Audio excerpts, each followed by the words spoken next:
আসন্ন তৃণমূলের শহীদ দিবস আর এবার তার আগে ফের রাজ্যে আসতে চলেছেন প্রধানমন্ত্রী নরেন্দ্র মোদী। সূত্রের খবর, আগামী 18 তারিখ তার সম্ভাব্য বাংলা সফর।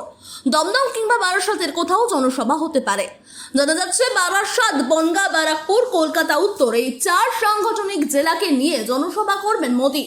বিজেপি নেতা, কর্মী, সমর্থকরা ইতিমধ্যেই জোর কদমে প্রস্তুতি শুরু করে দিয়েছে, এমনটাই সূত্রের খবর।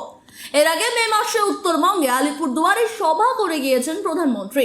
এবার তার জনসভা হবে দক্ষিণবঙ্গে। 21 জুলাই তৃণমূলের শহীদ দিবসের আগে মোদীর এই সভা অত্যন্ত গুরুত্বপূর্ণ। আর কয়েক মাস পরেই রাজ্য বিধানসভার নির্বাচন। তার আগে রাজ্য বিজেপির সভাপতি নির্বাচন সম্পন্ন হয়েছে। 26 নির্বাচনে কারা নেতৃত্ব বঙ্গ বিজেপি ভোট যুদ্ধে নামবে বেশ কিছুদিন ধরেই তা নিয়ে জল্পনা চলছিল। সেই জল্পনার অবসান ঘটেছে। সুকান্তর জায়গায় রাজ্য বিজেপির সভাপতির দায়িত্ব পেয়েছেন শ্রমিক। আর দায়িত্ব পেয়েই তিনি বুঝিয়ে দিয়েছেন দলের পুরনো এবং নতুন নেতা কর্মীদের মধ্যে দ্বন্দ্বের কোনো জায়গাই নেই। পাশাপাশি 21 জুলাইয়ের শহীদ সমাবেশ নিয়েও প্রস্তুতি তুঙ্গে তৃণমূলের। 21 জুলাইয়ের মঞ্চ থেকে 26 নির্বাচনের মূলমন্ত্র পাঠ করবেন তৃণমূলের সুপ্রিমো মমতা বন্দ্যোপাধ্যায়। এই আবহে রাজ্যে আসছেন প্রধানমন্ত্রী নরেন্দ্র মোদী, তাও তৃণমূলের শহীদ দিবসের ঠিক 3 দিন আগে।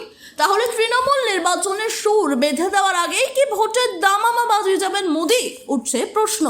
Bureau report, sky news Bangla.